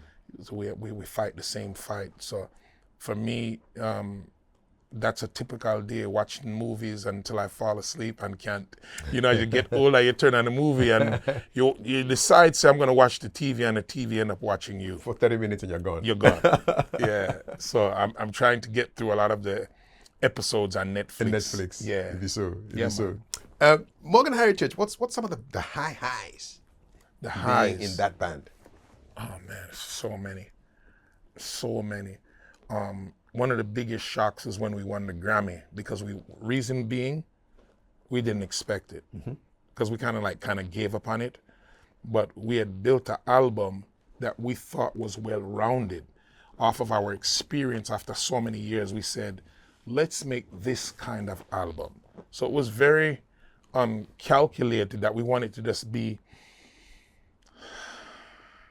when you listen to the song, Wanna Be Loved, that song does that to you. I say, whether you come from the ghetto, you want to be loved. Whether you come from the suburbs, you want to be loved. You want to be loved. Everybody wants to be loved. That's actually the lyric. Yes. Just like you said. Yeah, and that's why it worked, because people will say it. And everyone can relate to that. Whether you came from this society, whether you came from here, whether you're black, whether you're white, whether you're from Uganda, whether you're from Rwanda, Philippines, Rwanda, everyone can relate to love. 100%. So I think it was a success in that way, but it was business as usual. Put out an album, tour until you're tired. And then wash and repeat. And wash and repeat. And then, so an artist's career starts to change after a while when they have played every continent in the world, have put out so many albums, has made so many mistakes, hurt men, hurt women, and you say, what's next? What's your next challenge? And in the pandemic, I decided to take on country reggae music, because I realized how instrumental it was in my life, country music alongside ska and reggae, and listening to Toots and the Maytals and Kenny Rogers and Stevie Wonder in the space of 15 minutes. Was that like a new genre that you put together? Yes. Country and reggae. I'm calling it country reggae for the past, since 2021. What do the folks in Jamaica think about it? They love it. They love it. At the beginning, they thought it was a little weird, but when you listen to a song called People Like You, when I kind of just peel back the layers and listen to the words, that song was written by my friend Johnny Reed, and I think Jody Marr helped write the song with him. So I didn't even write that song, but as I tell people, Whitney Houston, all those songs that she sang, she didn't write none of them. Sure. But Johnny Reed saw me as a vocalist when he started to study my voice and said, this song is for you. And at the time, my uncle had passed away, Uncle David, my father's brother, and the song resonated with us that morning. And Bobby Digital, one of the producers that I've worked with, Morgan Heritage in the past, rest in peace, he passed away that morning. So when I met Johnny Reed, we were recording at the same time. So that morning I came to record a different song. And he said, he's Scottish. And he said, mate, hold on. I think you should record this song, mate. I said, and he played it for me. And it was People Like You. So it's a song that resonates with being human, with being charitable, with being in the mindset that you can recognize great people. It's a beautiful song. Oh, it's a powerful song. And the way he made me sing it, I won't give you the recipe, but there was a certain conviction that he made me sing the song with, that I was approaching the song with this kind of, if you give, and he said, no, man.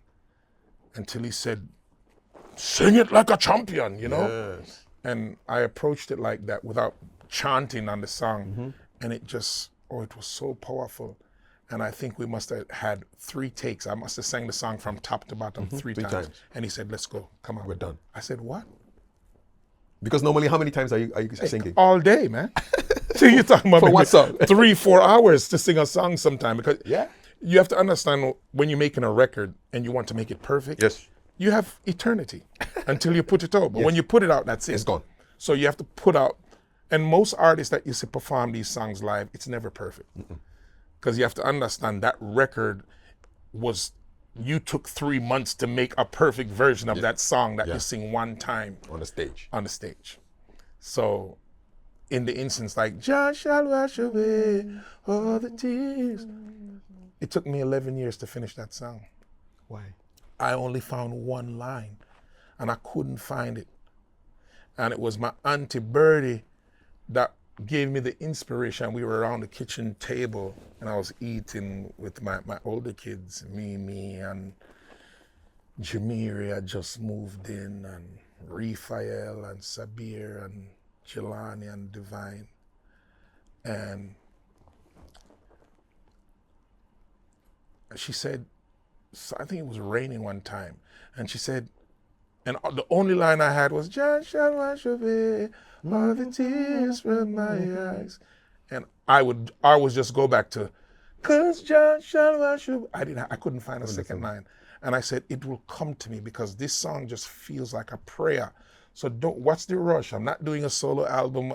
I'm gonna sing it. We could turn it into a Morgan Heritage song, because there's some Morgan Heritage songs that I do sing lead on. And I said, let it wait. And then when we sat down as a family and said, my dad said, it's time to work on some solo projects. We said, Daddy, what are you talking about? Heritage for life. No solo project, fireborn. And what did Daddy say? He said, relax, my children. Trust me, people need to see the different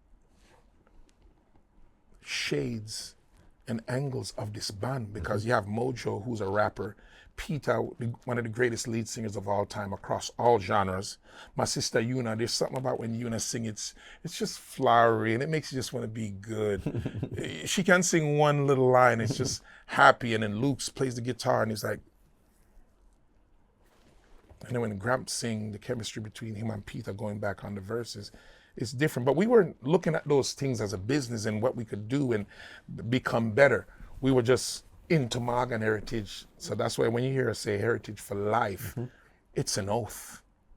It's an oath that no one will understand, including my own father, our mothers, my other siblings that are all Morgans. they can't understand when we say heritage for life, because the pain and the sacrifice that we went through to build that name. Some days no food, on tour in Europe, in a first world country. And sometimes we had to say, all right, I have 20, you have 20, let's come together and make one pot. We call it susu in Ghana, susu. Susu. Yeah, put it together and then. And we make, Yeah. in Jamaica we call run a boat. Run a boat. Yeah, run a boat. Susu. So everybody depend it and Yes. everybody chip in. Yeah. So that's why a lot of people can't relate to it. And some people may look at it like, oh man, they were a cult. Do you know what you call a bunch of gorillas? What do you call a family of gorillas? Morgan Heritage. All right, so Who named the band? Who named the band? my father, Why did he add heritage to your last name? because he saw something that we didn't see, it was his legacy. So he said, if I'm going to teach these children, he had all these babies, what am I going to do? Is either going to make a football team or something? So music was prevalent at that time in our life. So it was either music or we probably was going to open a church. That's it. Because we love, praise God. Instant congregation. Yeah, man. So we started to learn music and mimic our father, and then we started to study different artists other than our dad, like Stevie Wonder, Guy, Fred Hammond, Troop, James Ingram, Toots and the Maytals, Jackie Matoos with Scatolites, the Wheelers, Steel Pulse.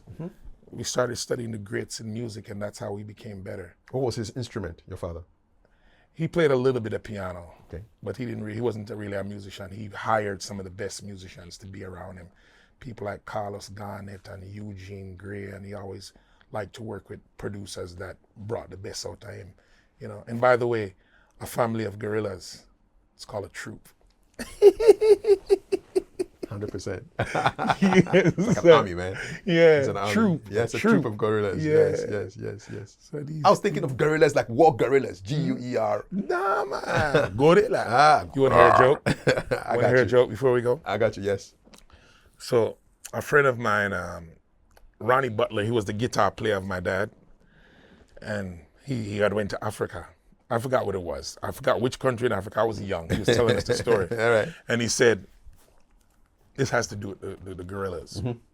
So he said, The animals, not the warriors. no, the animals. Okay. The troop. All right. And he said, I need some soup. His belly was hurting. And he was in Africa, you know, and this is 35, 40 years ago. You know, Africa was a different place 40 years ago. And he said, I need some soup, ma'am. I need some soup. And I said, come, I'll go to the soup shop. Stop. His belly was hurting. His belly was That's hurting. a direct translation of tree. Yeah. Accompany me. Yeah, you need tea. Yeah, hunger is. We don't is go bite- to the doctor. Hunger is biting me. Yeah, hunger It's bite. hitting. Yeah. So he said, let me go and get some soup. So we went to a soup shop and they said, hey, what kind of soup you have? We have every soup. We have the best soup. He said, what kind of soup do you have? He said, what kind of soup do you have? Yeah. He said, we have chicken soup. We have goat soup. We have beef soup and gorilla. Which one did he pick, man? It wasn't the gorilla soup. What kind of soup that would be, But man? these are the stories of Africa where you hear and you love and, you know, and because, you know, Africans, you know, I mean, I was going to, it was in Kumasi, I was going to Cape Coast one day, one of my trips here in Ghana. And I see the man say, I see somebody holding this thing on the side of the road. Yes. I said, what is that? Bushmeat. Grass cutter. Yes. Really nice, man. Goes with fufu. Yeah, the man I eat rat, man. You love it. I said, this grass cutter is very nice. Very sweet. I said, what? nice. You guys eat rat? He said, it's very nice. African something. This is nice. You can never get nobody. Maybe in Louisiana, they eat those kind of things, you know, raccoon and squirrel. And Yeah. them eat them things. game, you know? Yeah. Yeah. And in Kenya, they have a place named Carnivore where Zebra and all that stuff, man. man I eat antelope and alligator and Crocodile. I'm a Hebrew, you know, so I live by the laws of Abraham. You know. We hear you, man. Yeah. So Just a quick thing on the Grammy. I mean, how many nominations did you go through before you actually won the Grammy? I actually, before we won, I won with the album Buju Banton that I helped to produce. Okay. A song on that album. So I was already a Grammy winner. Yes. In 2010 or 11. With I Buju. as a producer. Okay. And as an artist, because me and him singing on a song named Not the Lord's My Shepherd. Oh. We also sang You were on that one? That's me singing with Buju. As Morgan Heritage. I never knew. Yeah. That was sweet. That's Buju Banton and Morgan Heritage, but Yes. I was singing the lead. That was after. That's me. Right? Nice. Yeah, so we had done a tour, and after we came back after the tour, I met him in the lobby, and he said, "You look like you're fit, man. Let's do some exercise." And he, till this day, he does not play with his fitness. When I tell you Buju Banton is the epitome of an artist, that he lives it. Live on stage, in the studio, his health, his training, he doesn't play. So we connected on that level. And when we came back from Jamaica, he used to pick me up and my baby mother, Carrie Lee's at the time, and in Meadowbrook, Kingston. And one day he went to the studio. He used to come pick me up every morning, and we used to go to the studio, and we used to do push-ups and work out in the morning. This was like maybe 7 o'clock in the morning. And he used to be up like from 4 or 5 o'clock running on the beach. Yeah. And so he would run on the beach from 4 or 5 o'clock in the morning, run on the sun on the beach, and then drive back, come on a motorcycle and pick me up in Meadowbrook. And so it was on a train like a brother. It was like a brother, you know, because he had one brother and lost him. Somebody killed him senselessly in Kingston. So when we found each other, it's like and it wasn't only me, it was me, Peter, Mojo, Luke's. We was all close to him. Like Luke's revered Buju, that's a theme DJ, that's his favorite dancehall artist. And but when we all met, me and him, he just drew closer to me, and out of that came the 23rd Psalm. And my father was a little skeptical about it, because he didn't want it to lead into Gramps Morgan is leaving Morgan Heritage. So I'll never forget, he was very particular of how he wanted my name to appear. So, he was God rest him soul in peace. He said, it can't just say Buju Banton featuring Gramps Morgan, because that was at the time Morgan Heritage at their peak, right? Because that would breed speculation to Gramps is leaving the band, because this was a hit record. Big time. Major. So what he did, and he said, it has to say Gramps of Morgan Heritage. So that you keep the brand. Right. And when they still made the mistake and wrote Gramps from Morgan Heritage, let me show you my father, powerful. And he said, no, it cannot say from, because you take from. Yes. That means you're removing something. Yes. You see my father powerful? Yeah. So word sound is power. The Rasta man always say, what we speak out of the mouth, cometh from the depths of the heart. So it's very, very serious. Because when you say of, it means you are part of it. Right. If you say from, you're taking. It's like Gramps is gone, and he used to be in that group. And they took it from him. And they took it from them. Yes. But if he's of, I still exist. Yes, man. Until this day, God bless my father's soul. That just one little word. Just that one little word. So you have to know what you're doing when you speak, and you have to know what you say when you put things out there.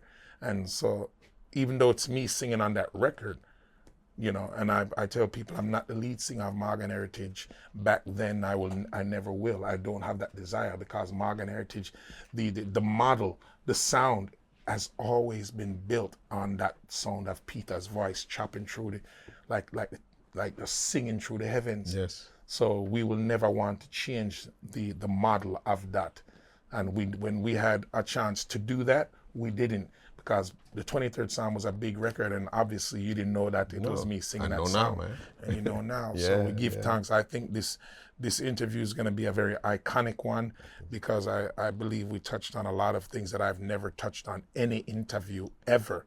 So may people be edified about Morgan Heritage, my father, the life of Peter Morgan and the work that he's done, and he's moved on to a different realm, and what we're doing and what we're trying to convey through Africanism and African mindset, and the connection of the diaspora reconnecting itself and people having the desire to come to Africa, not only Ghana, but President Rawlings told us in 1997 that Ghana is the gateway to Africa.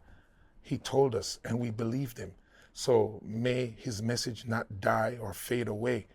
And this is real. You see the works that Shatta Wale is doing as an artist, and people like Rocky Dwayne, he's like the ambassador of Ghana. Like, I met him on a rooftop with India RE. Let me tell you something. If there's something going on that is Afrocentric, you're going to see Rocky Dwayne there. 100%.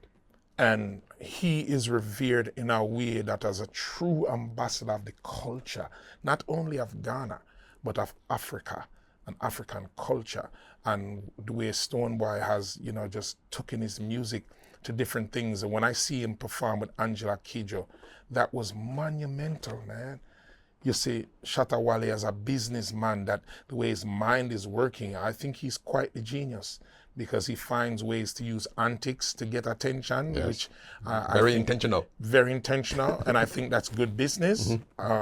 If nobody gets hurt, and it doesn't affect and people don't take him serious, but I think it's good business, right? So I really look at him like that to say, you know, he's smart.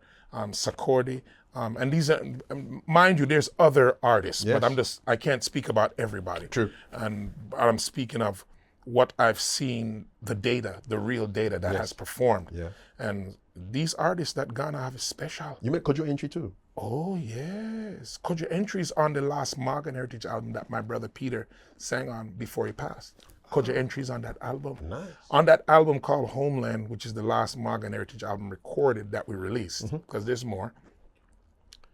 You have more unreleased? Oh, yes. How many more? Oh, Charlie, is that Plenty. secret? Plenty. Yo, not as much as Prince.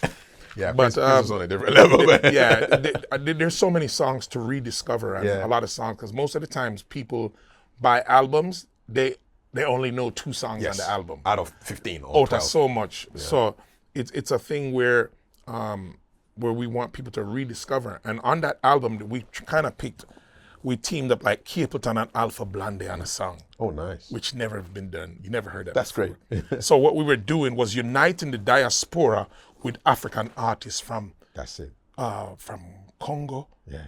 from Tanzania, Yeah. Kenya, Uganda, Zimbabwe, Senegal, South Africa, Zambia. Wow. I said Senegal and Nigeria and Ghana. Truly Pan-African, man. Guess which country have the most artists on the album? Where you are right now. No be so. It's not Pharaoh. So, I don't know. It's the 46 talking, man. Yeah, it's the 46 attack. So, you know, Shatta Wale is on the album. Kojo Entry is on the album. Yes. Samini's on the album. Stonebwoy, Shatta Wale, and Rocky Dwayne. Jesus, so many? Yeah. You got the best. Is that was 6? Yeah, plenty. Oh my God. We're plenty. Ghana. So and because the talent was there. Yes. Not because there was any favoritism. Yeah. Samini, great artist as well. But And was Peter on that album? oh, Peter's the lead singer. Nice. Oh, you have to check out the Homeland album if you don't know it. Okay.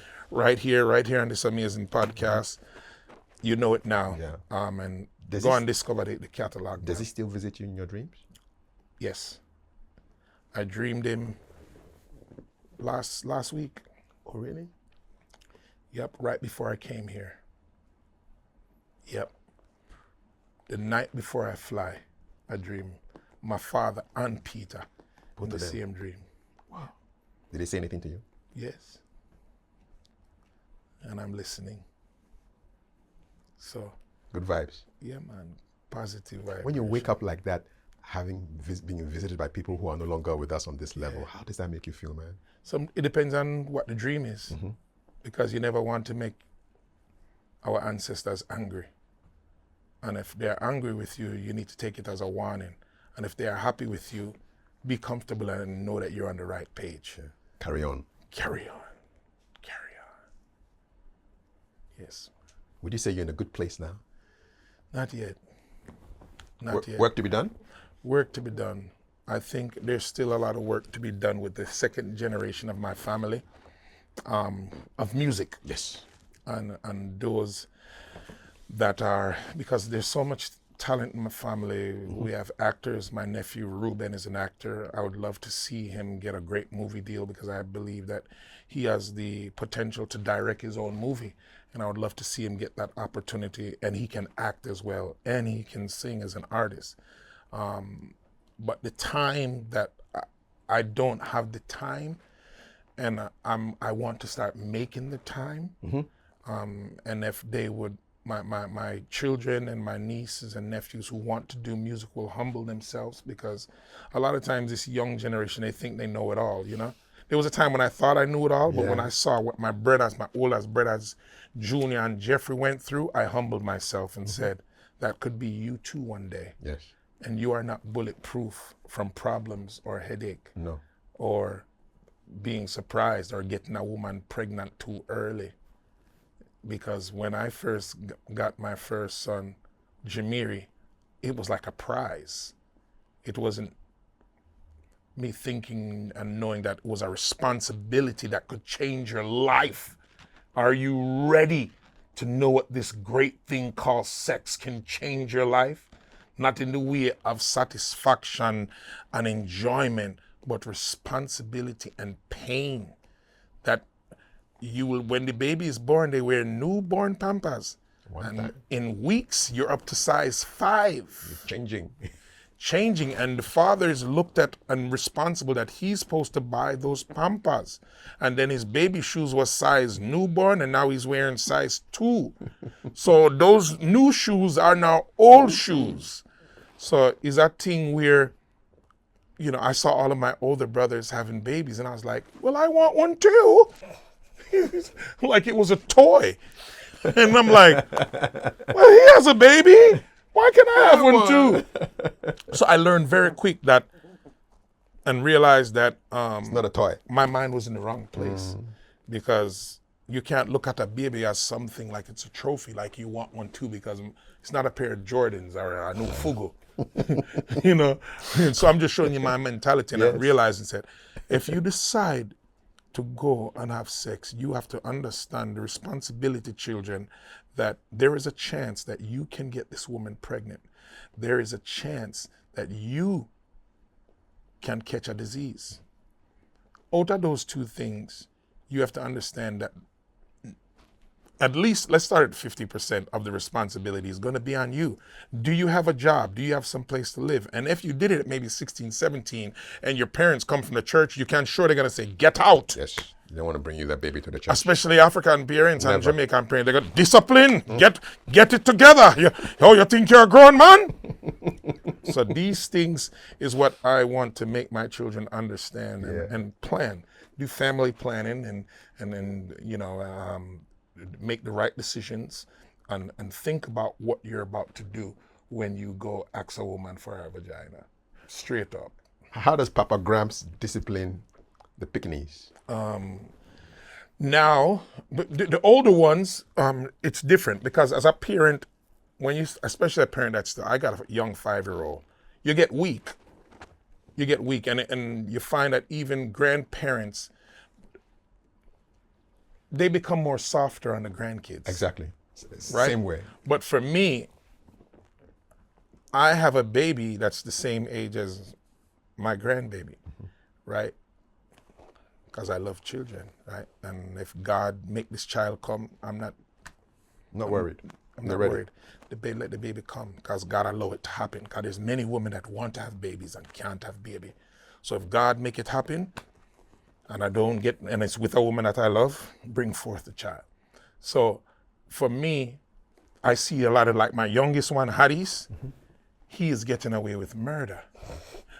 Because right now, I'm talking to you on this podcast in Accra, Ghana. Yeah. And he when I made that baby, you're getting almost the best version of Gramps that is wiser, had made all the mistakes, hurt women, owed people money. Like, I made all the mistakes of life. So this young one here, he's like one of the best versions of me. But when you start to have multiple children, you begin to see different versions of yourself. But this last one, yeah, hey, He's getting away with murder. he's powerful, this boy. So I have to watch him, because this man will try to take over the thing now. As a baby, he sits and he comes out in breakfast with his blanket, sniffing his blanket. And don't want to say good morning to nobody. When I grew up, you come in the kitchen and you say good morning Exactly. first. Whoever is there, you greet. Yes. We do Who that you thing think here as you well. is? Yeah, of course. You come and you see elders and he come in sniffing his blanket. What's your Looking stop? at it. What's your stop that voice? what voice do you give? Like, I am here. And he loves runny eggs. Him? Okay. So he comes in and he's like, where's my eggs? Hey, Where's my tea? And I'm like, this guy's an old man. another But Gramps. Yeah, so he's the older version of Gramps. So when you look at Mimi, my older daughter, and you look at Onida and Sabir and Refael and Jamiri, and those guys are different because they knew that there was consequences. 1.0, But this 2.0. guy, because he knows I'm in Ghana, I know Yes. I'm working, he wants to dominate the house and say, hey, I need my iPad charger. And what's the Wi-Fi code? Little emperor. How you know? So I have to, hey boy, nothing has changed. Even though you're far away. Yeah. So I have to get on FaceTime video and make him know, say, one done. It's me, one king. One done indeed. But he has this energy like he wants to dominate, tell his mother what to do, tell Auntie Liney what to do. And I'm like, who you think you is? But he's very powerful. Yeah. So it's almost like the elevated and wiser me Yes. in this small body. But if you don't teach him how to control his power, he can hurt himself. What's the best lesson about fatherhood you learned from your dad? That's a great question. You're good. That's why we're sitting here so long. But let's get it on tape. The best thing I learned from my dad, As a father, yeah. About fatherhood. I would say there's so many things. One of the most powerful is being able to accept the mistakes, learn from the mistakes, and be able to manifest them back in your actions. That is the greatest thing as a father. Because like I said, one of the greatest things, one of the mantras of the men in our family was when a man make mistake, women and children suffer, which is very similar to the creed of the mafia in America, because they have rules and there's regulations that, they don't hurt women and children. And, that's why when you see certain things happening in the world, you're like, we've lost our way because the respect and the honor that how people are doing things, you're not supposed to hurt women and children. If me and you have a problem, let's go to war and make sure, as the creed that is held in Den Haag, that the United Nations say, if me and you are going to war, you need to declare and give me 24 hours. Don't come shoot me in the back like a coward. So you have to declare war and say, hey, me and you have a problem, and you have 24 hours. That is an honorable man. That is diplomacy. So these rules come back to my father to know that your actions there will be repercussions, and that you can't make mistakes because a woman is looking to you, a good woman. I don't care if she makes $1 million more than you, she's still looking to you. So it's not about money, it's not about power, it's about respect, it's about honor and loyalty. So that is the greatest thing he taught me as a father, to lead that I became, me and him. You have the relationship of father-son, but as I got older, me and my dad became best friends. Yeah, like buddies. He became my best friend. Yeah. Until I started to counsel him. He used to call me and said, I need to speak to you. Nice. The first time that happened, what was that like? Like your daddy's calling you for advice. I was like, huh? This is my hero. But he said to me one day, Gramps, you have become so wise. You turn out to be a hell of a man. And that scared me when he looked at me and said, you know? I'm like, me? What are you talking about? And then when he was passing away, it was hard on me, man. Yeah. Like it's choking me up right now. Like not only me, all my siblings, we thought he was going nowhere. He would be there forever. Yeah. Because he was so strong. He was drink up all of the roots and the tonic and the bitters, and I mean, he had 30 children. That was for a reason, you know. He took care of his body. So we never saw him passing away at 76 years old, even though that's a long time. But the way he took care of his body, he could have went to 90, easy. So I'll never forget him as a father, what he sacrificed for his children, what I'm sacrificing now, putting on this Ghana-Jamaica Homecoming Festival and having to be away from my family now. And these are the sacrifices that I say, like when I'm in my 50s, I don't want to wait till I'm walking with a cane to enjoy life. I want to be able to play soccer with my grandchildren. Yes. I want to be able to call Cash and say, hey, we're going up to the beach. Let's go up on Labadi Beach and enjoy ourselves, and call you and say, let's go have fun. Drink some coconuts. Yeah, man. And enjoy life and enjoy having gray hair and enjoying when I get out of this chair, I'm probably going to go, The waist. enjoy those moments because it's life. And, It is. and I'm just grateful for this time in life to carry on the legacy of my family along with my siblings, Mojo, Yuna, Luke's, my son who has come on board now as the lead singer, my other son, Priel, that I never leave as an engineer because he went to school and learned how to make my sound like sound. Yes. And I'm just grateful for this time of my life and having my brother here in Accra, the mayor of Nima. I knew him before he was the mayor of Nima, by the way. Cash, I knew you before you were the mayor of Nima. So humble yourself, Cash. But anyway, you know, he's my family for years. When I met him, and he wasn't the first person I met here. It was Reggie Rockstone. Rockstone. It was Reggie Rockstone. But Cash like we just fell in love as brothers, man. Because there's certain things that I bring out of Cash, and there's certain things he brings out of me. He's almost like Buju. There's a certain, because I won't fight for myself, because when I get mad, it's like the Incredible Hulk. It can be very dangerous. You got the physique too, man. Linebacker. Oh, if you knew. So I try not to get angry because, like I said, it's like the Incredible Hulk. So God is always surround people that can say, hey, don't make him turn into the Incredible Hulk. Yeah. It will be dangerous, right?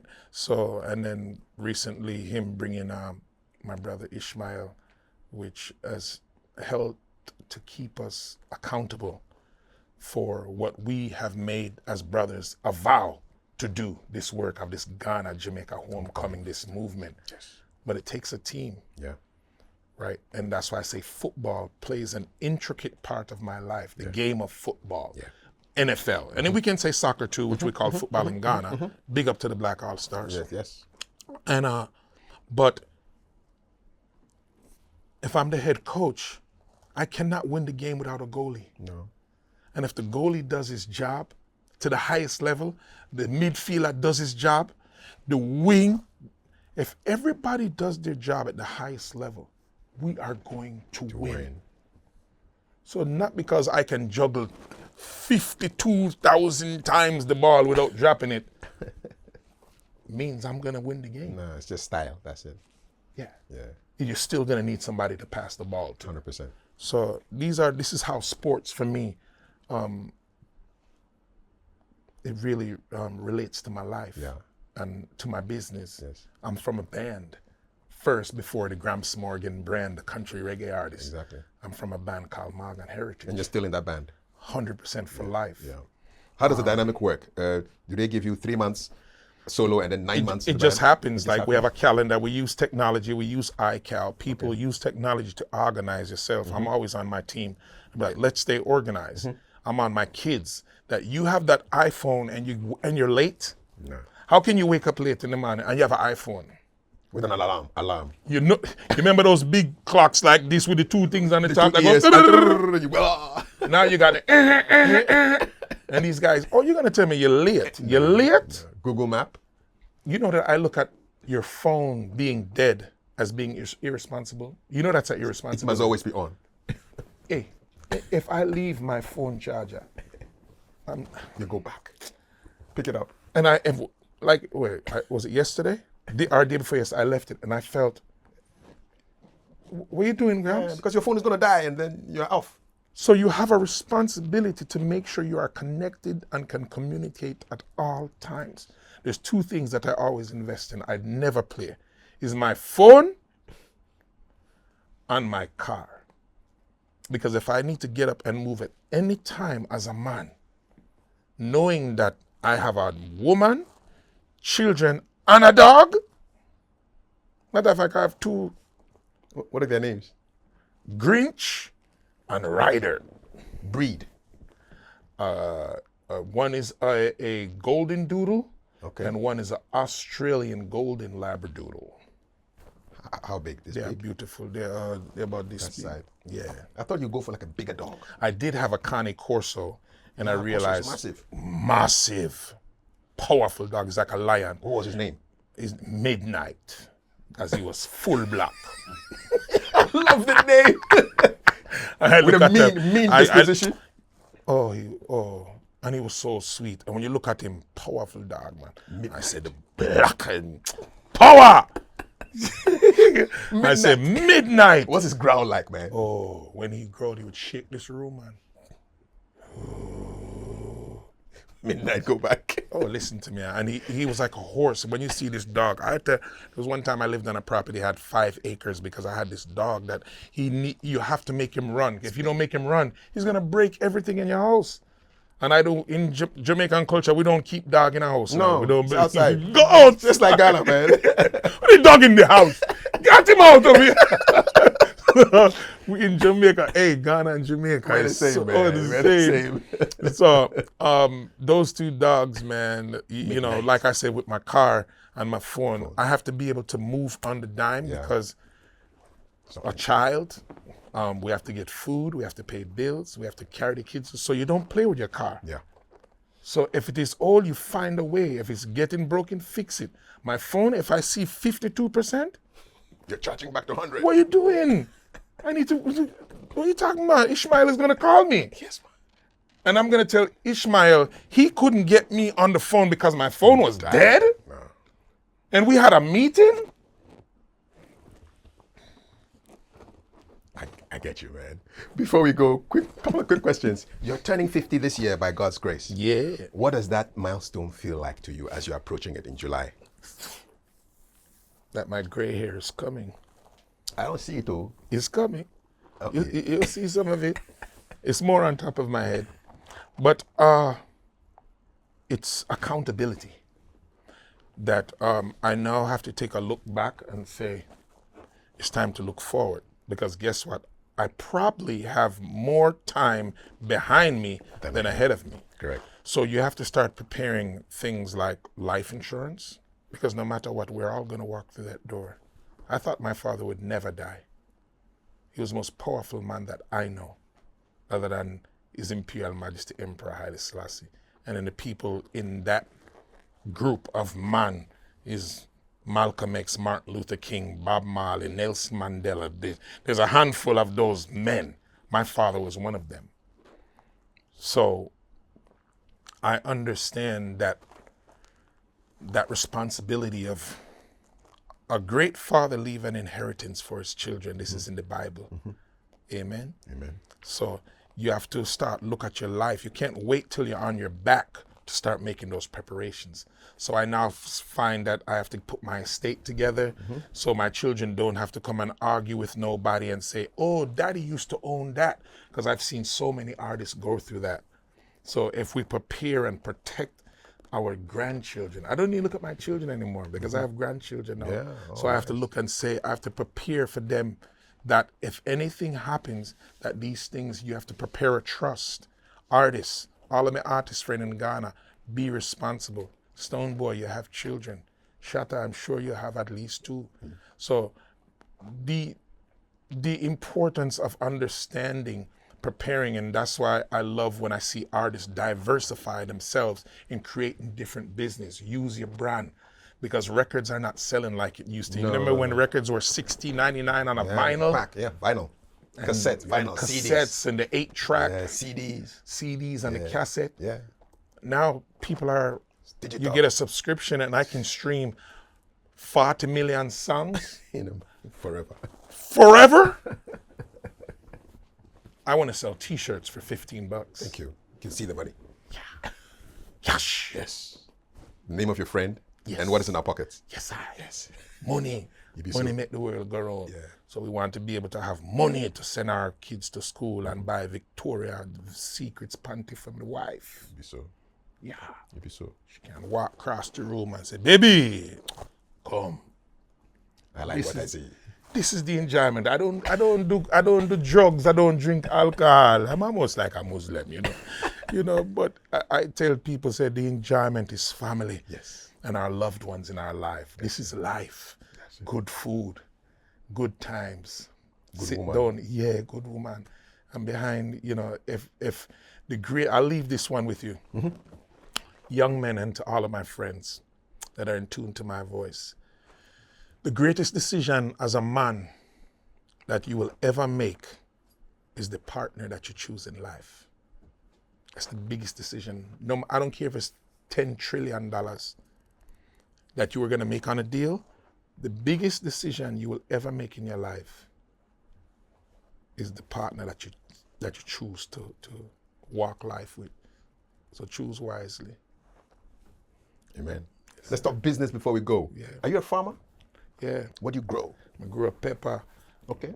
Scotch bonnet pepper.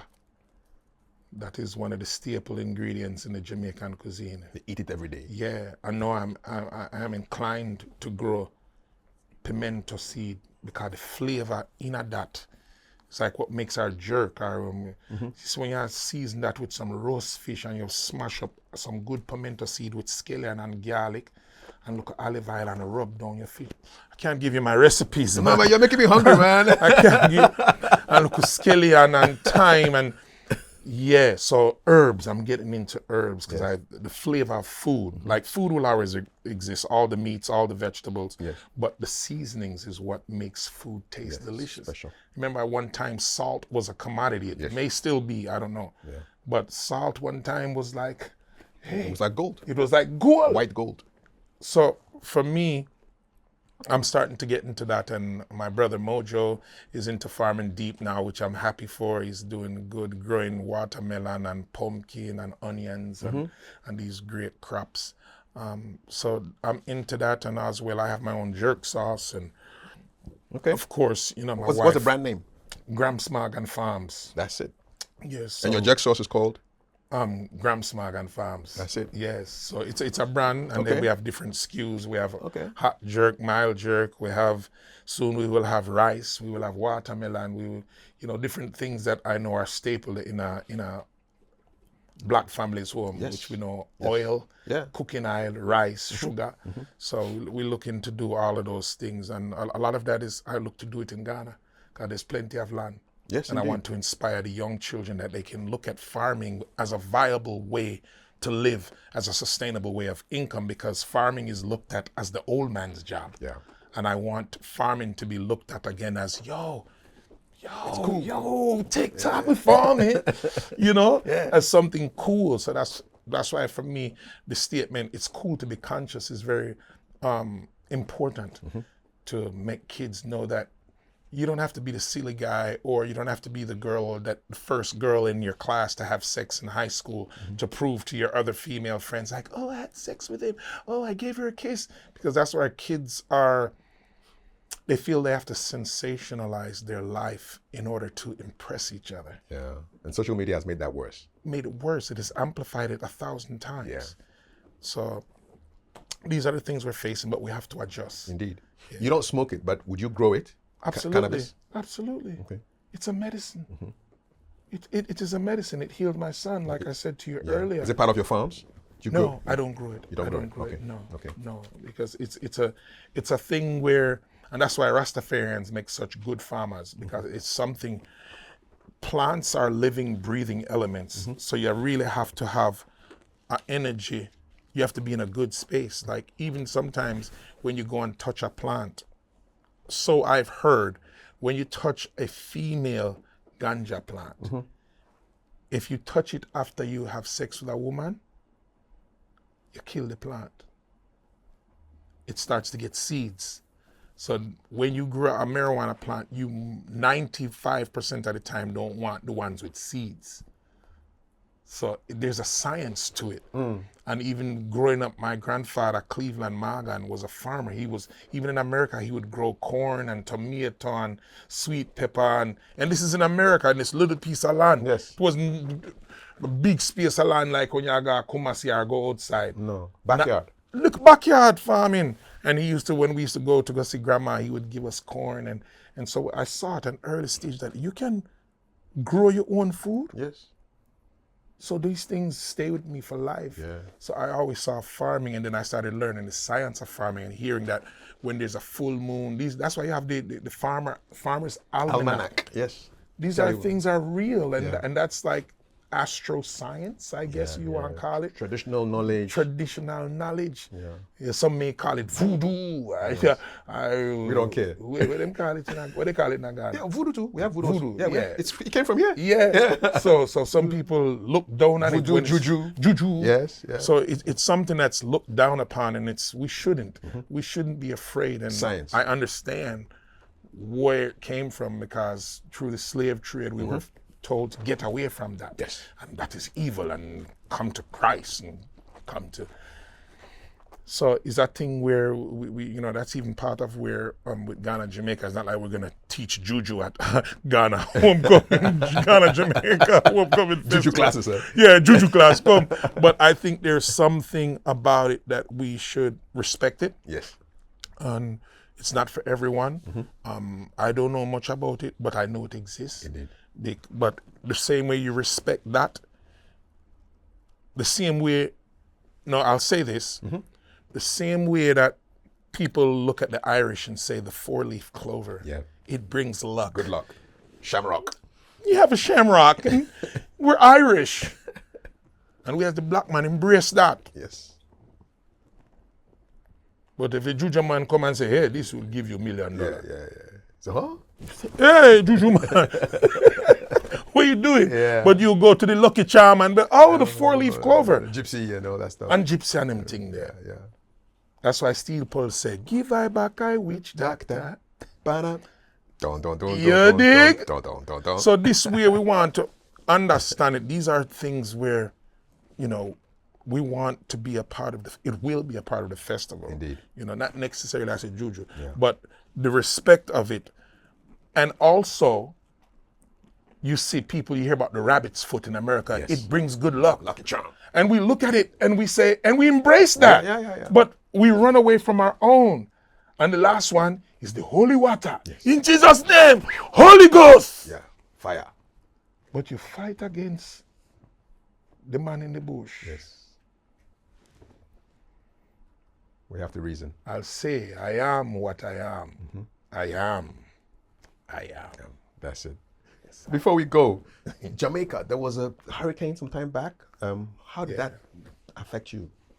Well, first of all, thank you to President MAHAMA for sending those soldiers and the Ministry of Defense, because they really was instrumental in helping to secure, because where there's chaos, there will be no discipline, and people begin to be unruly, because these are the things that happen in tragedy. Yeah. But they were able to come and bring stability to the country and aid. So it's going well. Of course, the Morgan Heritage Foundation stepped into play, and we worked with Food for the Poor and brought together a partnership with our friends in the UK, in Manchester, UK. Nice. Nicole and Richie from Richie and Nicole's liquor store, and they shipped down some stuff, and we came together, and Mojo was my brother Mojo in Morgan Heritage. He was so instrumental in leading the charge and working with Food for the Poor, getting the 2 containers from the UK to the Jamaica and redistribute and connect and partner with the Food for the Poor Foundation, which they've done Food for the Poor work along. They know how to do charity. Yeah. They know how to organize, because it's not easy. No. Because once you get it there, how are you going to get it to the people? Distribution. So they have done an incredible job as well with foundations. We like the Buju Banton Foundation. Spice did an incredible job. I mean, the amount of artists that have done stuff, and Sean Paul and Shaggy were just extremely incredible by their partnership with Food for the Poor. And I saw that as a great example that we wanted to follow, because it made it easier on us that we didn't have to do so much of the lifting. Yes. Because I don't have enough food. I don't have land. Well, I do have the amount of land, but I didn't want to be responsible to lock up all this oil and toilet paper and rice and sugar and cooking oil and beans. Yeah. So Food for the Poor provided this incredible facility that we can go to. So if people still want to donate, check out the Morgan Heritage page, or go to Morgan Heritage Foundation, or go to Food for the Poor, and then you'll see where the Morgan Heritage Foundation is. So we want to make sure our people in Jamaica is all right. If you love reggae music, you love dancehall reggae, help the people of Jamaica so we can preserve the mothers and the children that are suffering from that still. That's it. Before we go, Yes. music, what's on your playlist now, Gramps? On my playlist, it's Jonathan McReynolds. He's a gospel artist, incredible, incredible. And I'm listening back to India Arie's album, Which one, Acoustic the old Soul. ones? The old one. Video and all that stuff? Yes, I like yes, video. yes. And I spoke to her this evening, and she's excited about me being in Ghana, and She should come. we're trying to bring her. I was talking to Cash about it, she and should come. Ishmael to say, but I wonder if people know one of the most breaking artists in the past 25 years that brought up blackness and how proud it is to be a black woman. And the body of a black woman, and she doesn't want to be the average girl in a video as a dark skin, because most girls in the videos was light skin back then. Exactly. So it was frowned upon to be dark skin. Yes. And she really brought that energy about, and to wrap your hair as a black woman, where you see people in Ghana and Nigeria all the time wrap their hair. I was on a podcast last night talking about that whole people. There's something special about when a black woman wrap her hair. It's beautiful. There's a beauty that she don't need no makeup. No. You see the beauty through her without the makeup. And I don't know what it is. Maybe we have to ask the Juju man. But when a black woman put on a wrap on her hair, there's a beauty that beams that comes from within. Yeah. And I've experienced that. Yeah. And even the cornrow, that thing is just... man. Black women wicked. are beautiful, Yes. man. I love women overall, but my wife is a Filipino, but, and fair skin dark, so I still look upon her as a black woman. She's not African, of African descent, but we know, say, all nations come out of Africa. This place. Yes. So India Array is on your playlist as well? Yes, You're listening to India her again? Of recent times. Yes. But I also was listening to a lot of old stuff. I listening to the old Buju Banton album. I'm listening to a lot of old Steel Pulse. Which one? Earth Crisis. Yes. Yeah. Who shall save the human? Yes. Yeah. They were like, Wicked. where's the Steel Pulse of today? Like those messages, Yeah. I mean, how bold was it to say, give I back I witch doctor? To say, I don't want to forget where I come from. And these medicines and herbs that our ancestors took, that now most medicine you buy in the pharmacy today come from herbs. Yeah. Penicillin and those things came from plants. It's from mold, right? So that's what's in my playlist right now. Message a lot in the of music. old stuff. Yeah, because we need to be conscious in these times. Because the earth is shaking. It's shaking. And when the music stops, what would you want your legacy to be? Family. The value of that, and the salvation of man, that they can realize that the birth and the life and the resurrection of Christ is real. And if we walk in that light and clothe ourselves in Christ, that will be okay. Who would you want me to interview on this podcast after you're gone? Doesn't have Not to be one gone in person. life, you mean Yes, walk through the gone doors. through the All right. studio. Yeah. Buju would be great. Mm-hmm. A very wise man.